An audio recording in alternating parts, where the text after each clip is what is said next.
to the chase. Where the sense of thrill, Ben and John are here making time stand still. Diving deep where others just pretend. They get kind on this journey, chasing descent.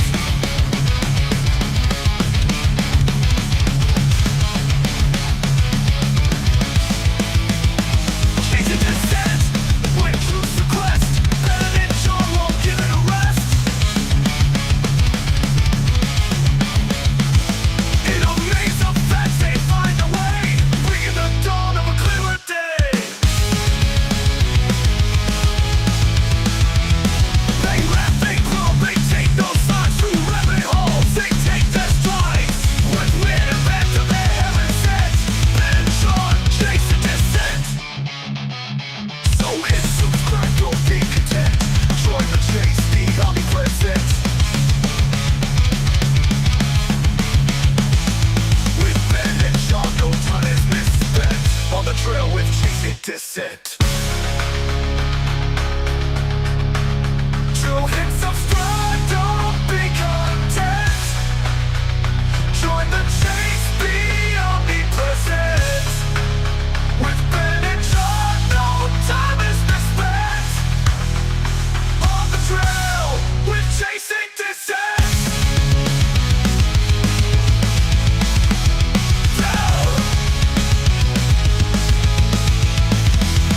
They laugh, they grow, they choose the quest. Ben and John, where choose the quest. They laugh, they grow, they take no signs through rabbit holes. They take their stride. They laugh, they grow, they take no signs through rabbit holes. They take their strides. When adventure they haven't set. Ben and John chasing descent. So hit subscribe, don't be content. Join the chase, be omnipresent. With Ben and John, no time is misspent.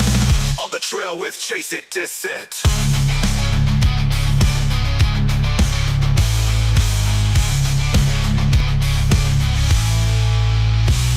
Descent.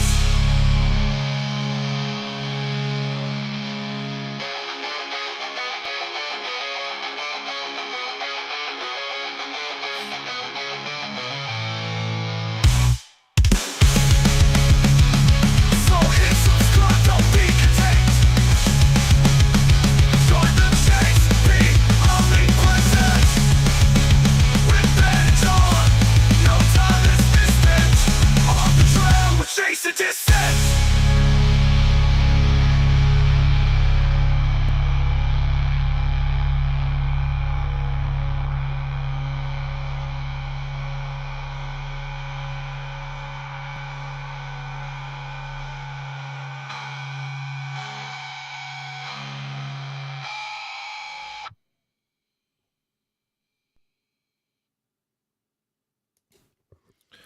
Good evening, denizens of the internet. Welcome to Chasing Descent on a Tuesday. It's me, John, on my own, and we are talking about what's happened today, and what a day it has been. My goodness, what an amount of news we've got today. So we've got a little bit to go through. If you've come here for a fun-filled, packed show full of silly things and stuff to take your mind off it, well, sorry. That's not tonight. Tonight, it's all hard news. That's all there is, because it's what it's happening in the world. And oh my God, Julian Assange free?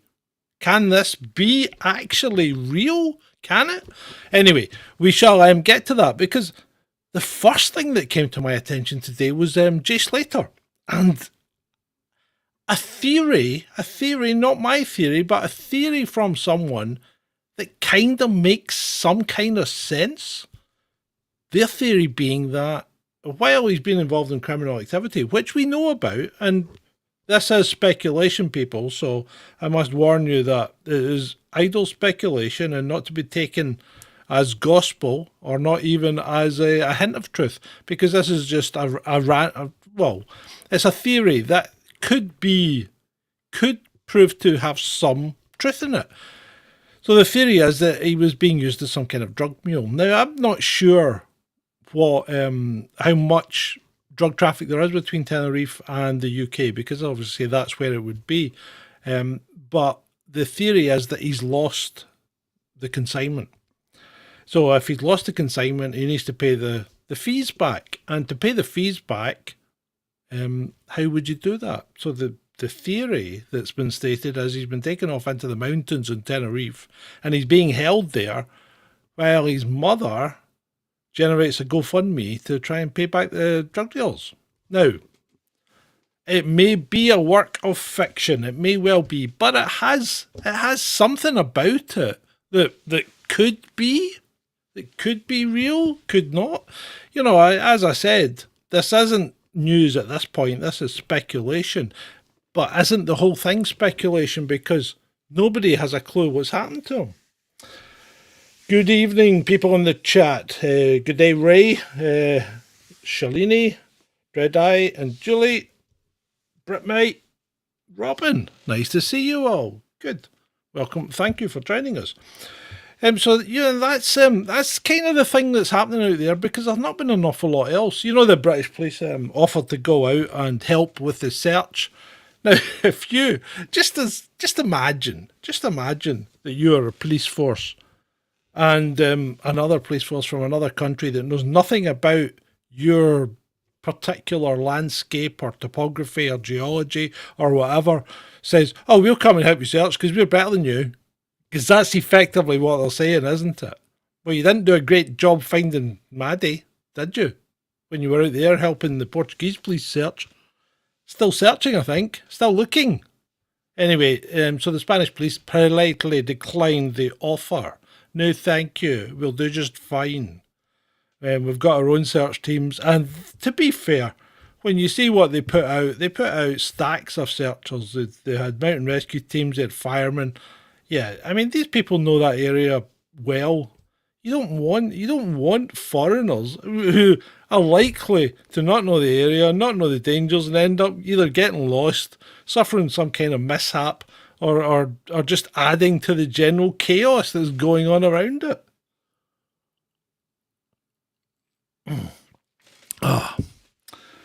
Right. Yes, we won't have any talk of that, Brit, mate. These things, this just ridiculousness. Just you keep taking the Vit D. That's always a good thing. Keep yourself up to date with your health regime. A bit of physical fitness. Cut the drink. Sorry, I nearly said that with a straight face. Cut the drinking. Cut out the bad carbs and stuff. You know. I'm on a health kick. I'm trying to lose weight. So I've lost 4 pounds already this week. Woohoo, go me. So thank you for that encouragement. Yeah, so we've got to keep going. Right, let's get to the meat. Let's not delay anymore. In fact, actually, there's 1, 2, 3, there's at least 4 things here with meat on the bones. So let's get to the Julian Assange case. So, out of the blue, Assange is suddenly on a jet and he's flying to Saipan in the Mariana Islands in the West Pacific. Now, Saipan is part of the Commonwealth of the Northern Marianas Islands, which is effectively under US jurisdiction. Now, this is important because he's not been released. What's allegedly happening is that he is going to plead guilty to one charge of Espionage Act, or against the Espionage Act, even though I find that quite strange, because he wasn't even in the... But anyway, this is just Team America World Police. So he's going to plead guilty to one charge against the Espionage Act. He's then going to be sentenced to time served, and thereafter obviously he will be released from court and free to go about his business. Now that he's on the plane on the way there, and this is supposed to happen around about 9 a.m. Australian time, I think. So I don't know, 12 or 13 hours in front of us. So where are they just now? This is what now? It could be happening right now. It could actually be happening right now. Yeah, well, the Britmate, if Julian's about to arrive at the Saipan Island, then this is where it happens, because when he gets there, he goes to the court there, and he will plead guilty to the espionage charge. He will then be sentenced to time served and free to go. That's the plan. Now, Julian himself has always said that he feared for his life and safety if he ever was to set foot in the continental US. And I think that's why this has been part of the deal. So apparently Australia has been active behind the scenes and have been lobbying the United States government for this to happen. And it's been something that's been progressing over the last year. They've kept pretty quiet about it. Now, maybe the election has something to do with it, because Donald Trump, and let's not forget, Donald Trump's administration is the one that indicted Assange in the first place. So he started it, right? So Donald Trump indicted Assange in the first place. He started this whole carry on, but never settled it because he didn't pardon him. Now, Trump's apparently said he would seriously review the evidence and would seriously consider pardoning him if he got elected to president. JFK has said, I will pardon him if I got elected to president. He would be pardoned straight away. So Biden is effectively circumventing that, because he won't need the pardon if they let him go. Having said that, if they pardon him, is he then entitled to some kind of compensation? But anyway, there's been a bit of a... I was quite surprised by the backlash here, because I honestly thought Assange hadn't really done anything wrong as such. But people like James Delingpole are saying he's an intelligence asset. Now, I'm going to run this scenario through you here, and I'm not quite sure where he gets this from, but I always try and look at keep it simple. Keep it simple, stupid. If you keep it simple, that's basically what's going to happen. But so for him to be an intelligence asset, and the question is, he never replied, because I asked, to whom? To whom is he an intelligence asset? Is it the US, United States? Is it Australia? Is it some other foreign entity? I don't know, right? Because he's never come back to me. So he seems to have a theory without meat and without substance that he's not prepared to back up. But let's just run this through you. So someone says, right, Julian, we need you as our primary asset to step up to the plate. We've been trying to get a man into the Ecuadorian embassy for some time now. So what we want you to do is we want you to expose all the people on the CIA's secret list that are our agents in all the foreign countries that Team America are managing just now. We want you to expose them, because we actually want to change them all, but we don't want to have to retire them or fire them. So if you expose them all and they all got killed, that would be great for us, because we wouldn't have to pay pensions and things. And then you'll flee into the Ecuadorian embassy and you'll gather information for us while you're there living in a room. It might take a few years, 1 or 2. 7 years later, right, now that you've done that bit, we're just going to lock you up, because we're scared that you're going to talk. So the British are going to lock you up while we trump up charges and try and extradite you back to the US, where we'll retire you in the life of luxury. And Julian's thinking, this isn't what I signed up for. So yeah, that's an intelligence asset. Yeah, they're treating him well. Yeah, I think you're talking nonsense, Delingpole. I really do. I'm sure you say great things about me, but I think you're talking absolute and utter nonsense, because the man is a journalist. He's not an intelligence asset. He's been dedicated to exposing, the things that go wrong in the world. And yeah, he's not perfect. Nobody is. But I don't think he's an intelligence asset. And if he's an intelligence asset, he's a pretty poor one. Pretty poor one at that. So that's my view. And quite a few people coming out saying he's not a hero, he's a bad man. He exposed all those people without any, thought most of the people that were exposed had already served their terms. I don't know if anyone actually died as a result of the information that was exposed. And it exposed a lot of information. WikiLeaks did do a big dump of information. And I think it started, well, it didn't start, but it certainly helped the fall of American economy. I think it's the start of the decline of Western civilization and the change of the head of that civilization, which is America. Oh. Right. Can't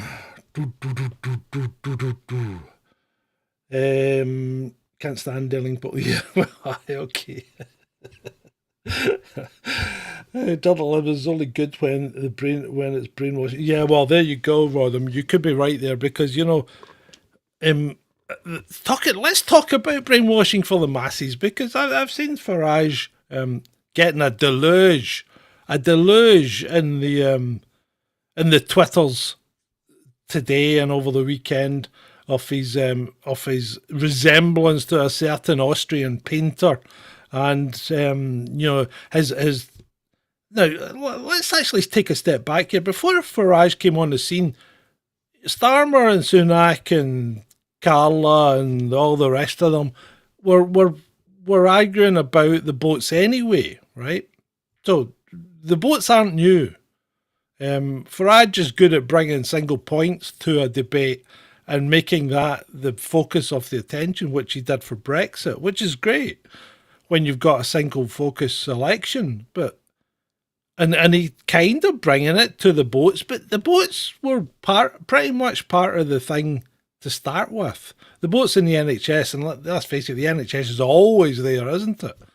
And the economy's always there. So I don't think that Farage is doing anything to stir up extreme right-wing feeling, which I don't think actually exists to any great extent, So I think he's getting a hard time in the left-wing, in the press in general, and by all the lefties on Twitter. And why are they? This is like the Trump effect. Why are they so frightened of one man? Well, I mean, you think about it. Why was everybody so uptight? Why were all the lefties so uptight about Trump? Because when Trump got into power, he didn't do anything.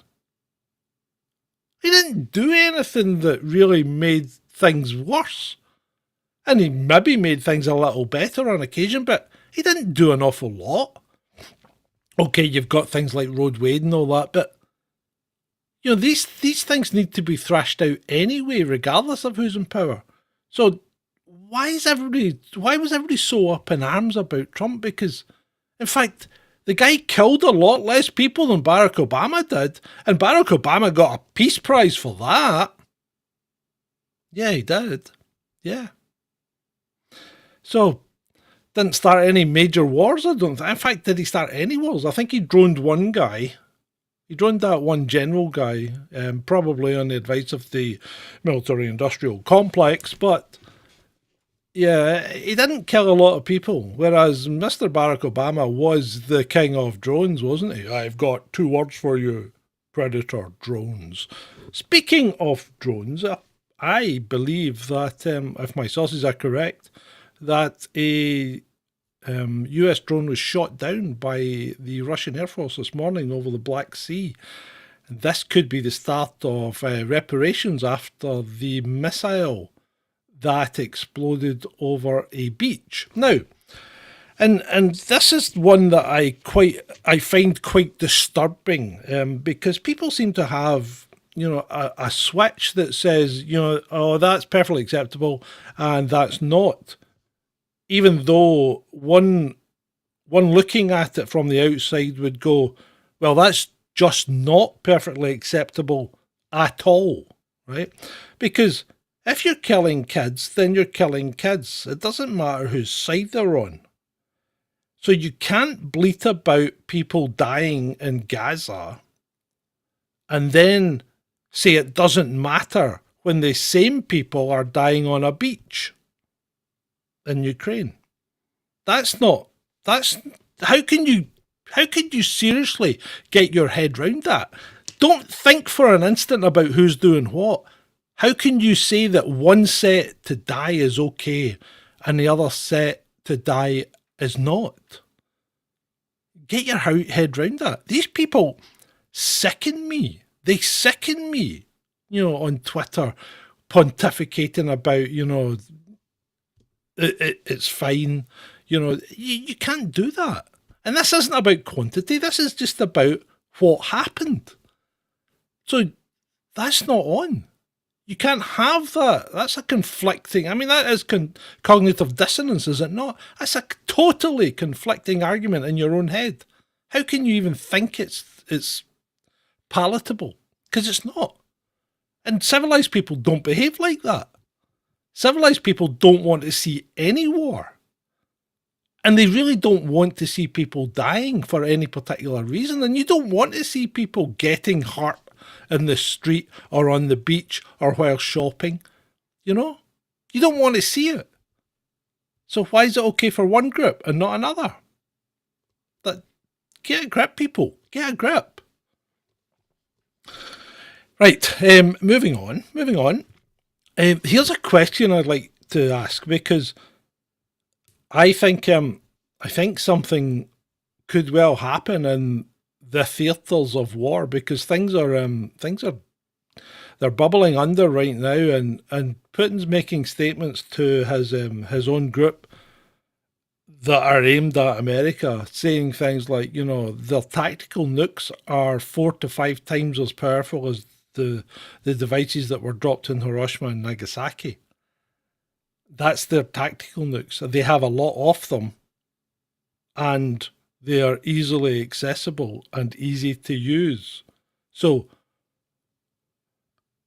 the question then is, if that did happen, if something happened that kind of took, let's just say, if a couple of those devices were used, it would kind of take the whole question of the West aiding anyone would be moot, because there wouldn't be anyone to aid, right? So if that happened and suddenly, there was a gaping void to fill, would the West then attack? Because that's what they would have to do. They could call it self-defense if they wanted, but would they attack in retaliation? And when I say the West, I mean America, because nobody else has got the weapons to do so. And as Putin pointed out, there's 2 countries on this earth that have extensive long-range detection systems for ballistic nuclear weapons, and those 2 countries are the USA and Russia. And if somebody dropped something on Europe, it would effectively be defenseless unless the US stepped in. And if the US stepped in, what would then occur? So the question is, how close are we to the brink? And would the US make that decision? Because if the problem is, and think about this if you're European, right? The problem is, if there's no Europe to defend, why would America even take action?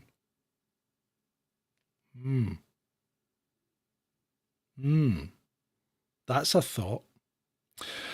Well, let's not think about that. I tell you what, though, people, if any of you guys using sat navs or GPS devices, or even using sat nav on your phone or whatever to see where you're going, let me know if the accuracy starts to degrade. Yeah, because when that accuracy starts to degrade, then you may find that we are getting very close to a war footing, because that's the first thing that will go. The accuracy of your civilian GPS system will be turned right down. Good. Harold said the accuracy is fine. That's excellent. That's excellent. Good to know, Harold. Right. Next, let's talk about Canada. So a certain Stephen, double-barreled hyphen name, sometimes known as Tommy, went to Canada as a guest of Rebel News. Arrived in Canada, had an extensive pre-entry interview, and I believe something in the region of 3 hours, according to my source. He told them what he was there to do and whatever. In his words, he told them what he was there to do, and was then allowed to enter Canada. And then when part of the Rebel News tour, he made a speech. He was then subsequently arrested on a warrant from the Immigration Service because he had breached some of the conditions of his entry. Now, despite what all the lefties are crowing about, this is not ironic, and this is not illegally entering Canada. This is entering Canada, right? And then maybe breaking the conditions in which you were allowed to enter. That's completely different from illegal entry. So, no, he won't be getting put on a plane to Rwanda. And, it's to watch these people, again with their cognitive dissonance, think that he's an illegal immigrant. Well, that's just because an immigration department issues a warrant for someone's arrest. That doesn't mean they're an illegal immigrant. It means they want to talk to them, And that's what they did. They spoke to him this morning. They've confiscated his passport. And he's been told not to leave Calgary. Now, if he was an illegal immigrant, he'd be on the first plane back to the UK. That's what would happen. He'd just be stuck on a plane and on you go, son. You're going back, right? Is that not what Mexico did? Is it not? So Canada have obviously got a bee in their bonnet, and Canada being Canada these days, they have a bee in most bonnets. And they're obviously wanting to charge him probably with an offence and either give him a hefty fine or jail time. Yeah, this guy's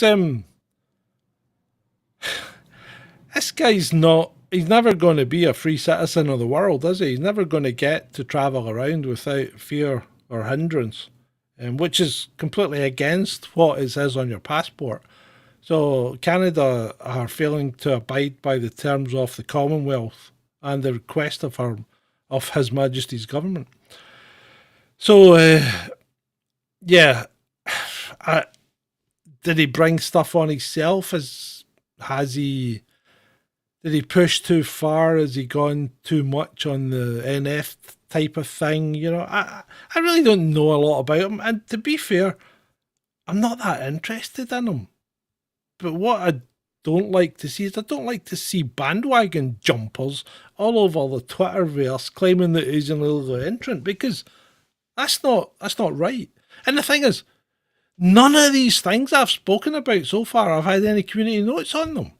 So what's happened to your community note system, Musk? Well, it doesn't work anyway. Because regardless of how you look at Argentina, you cannot put a community note saying inflation is dropping. Because it's not. In fact, the community note said inflation has been declining every month since Malou took power. No, it fucking hasn't. The rate of inflation has reduced in its increase every month. That's not declining inflation. It's still going up. It's still at 290% right now. I don't know what he's supposedly done, Shalini. That's the thing. Because obviously, I suspect one of the terms was he shouldn't cause any kind of uproar, or, he shouldn't put his views across to a public gathering or anything like that. And he made a speech. I think it's been after he's made the speech that's occurred. I'm just, again, I'm making assumptions here, but I'm quite upfront. I don't know. I don't know what the charge is. I just know his passport has been retained and he's not allowed to leave Calgary. So, there we go. Next.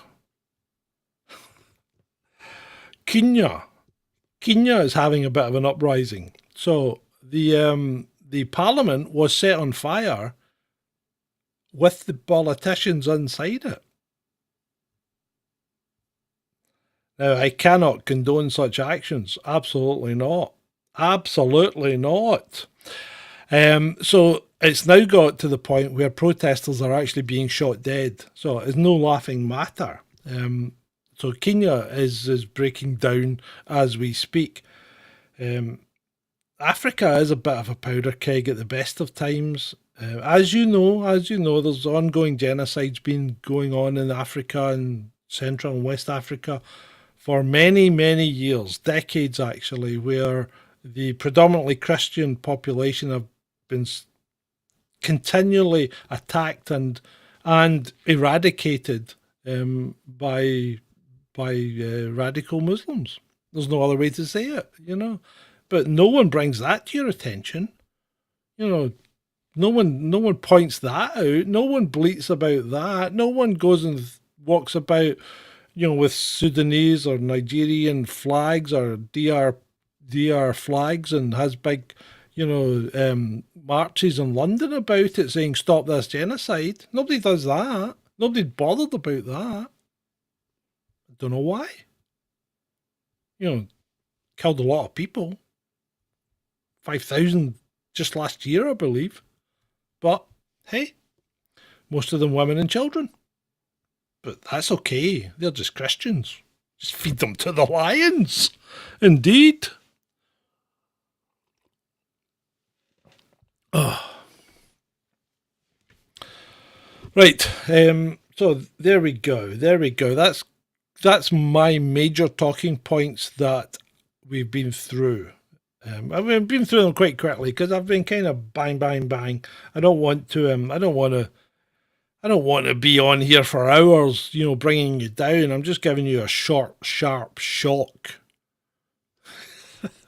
and then we can resume normal service. Well, tomorrow, my friend Ben will be doing the debate. Now, it may not be monetized, and if you don't like adverts, then that's good for you, because if we don't monetize you don't get adverts. But as part of our social contract, we need something back in return. So if you like Ben's electoral discourse, which I find quite fascinating on occasion, then feel free to drop us something in either the super chat, super thanks, join the channel, or even drop us something at Ko-fi. And we don't ask for much. The price of a cup of coffee is perfectly adequate for us. Well, it's not, but we'll say it is. If enough of you did it, it would be adequate. But yeah, so I mean, we're not going to monetize that stream, and we'd ask that you help support us on that. Because if we do monetize it, generally they get copyright struck. The last one that Ben did had over 1,000 views. It had earned maybe a fiver or something like that. It won't have earned a fiver. £2.50 is probably nearer the mark. So if it's earned £2.50, that goes to the BBC, or the BBC's production company who made the copyright claim. So that's kind of what we're thinking of doing tomorrow. But that'll be live. I believe it starts at 9 o'clock on Question Time. And there you'll get to see Nigel Farage giving his 30 minutes of two tuppence worth. I don't think Galloway's on, though. So I wonder why Galloway's not getting a voice. I'm surprised at him, because normally he's very quick at pushing to get himself heard. I mean, the man does love to hear himself speak. So there's always that. Remember, a great free way of supporting the channel is to like, share and subscribe. And to do that, it pushes us out to more people. We get more of an audience, and hopefully we can grow, and I can pester you less. Wouldn't that be good? I don't know if you've seen the Scottish edition series of Burniston shorts that are coming out. They seem to be tickling people's fancies. If you haven't, go and have a look at them. People are enjoying them. And I think that might be me. Has anyone else got anything? Hi, Emma. Oh, you like me pestering. Well, there you go. No, Rishi won't be there. Toolmaker won't be there. It's just Farage, and I think it's the other guy that runs the Green Party, because the Green Party is run by two people, Carla and the other guy. And the other guy's never on telly because probably he's rubbish. So, yeah. So there we go. Vaughn's not snoring. Or Vaughn not snoring would be good. Oh. Right. Good on you, Brit, mate. Look forward to the show tomorrow. So with that, I'd like to thank you all for attending this. I think it's been I think it's been a reasonable update. Any questions, please let me know. I try and give you the correct information that we have on hand. I'm not going to sugarcoat anything, and I'm going to try and keep within. He's landed. If this is Assange, he'll have landed in Saipan, which is in the Northern Marianas Islands, Harold, where he will go to court and he will plead guilty to an espionage charge, and then he will be released. He will be sentenced to time served and then released. That's the plan. I hope nobody reneges on it. And the man eventually gets to go home and see his wife and children. So, there we go. Yeah. And as always, people, it's been great. For you.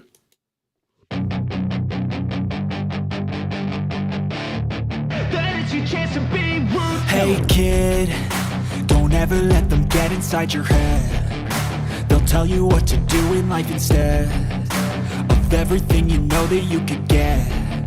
Don't let them guide your life towards regret. I'll fight for what I love with every breath.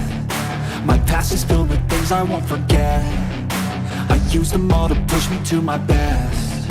So treat the worst of times just like a test. If only I could go back in time, I'd tell myself that everything will end up alright. Just push yourself, test yourself, figure out what you like, and find your limits, don't be rigid, always work towards a prime. Surround yourself with open minds, people can change your life. A few friends with intent can help you feel alive. Find a passion, take some action, and with a little time, just be patient, make a statement, try to enjoy your life. They'll try to kick you while you're down. They wanna rise up while you drown. They wanna fill your head with doubt. They're silently scared that you'll figure it out. I'll make it look like I'm losing, won't bother hiding my bruises. And when they finally think you're wounded, then it's your chance to be ruthless.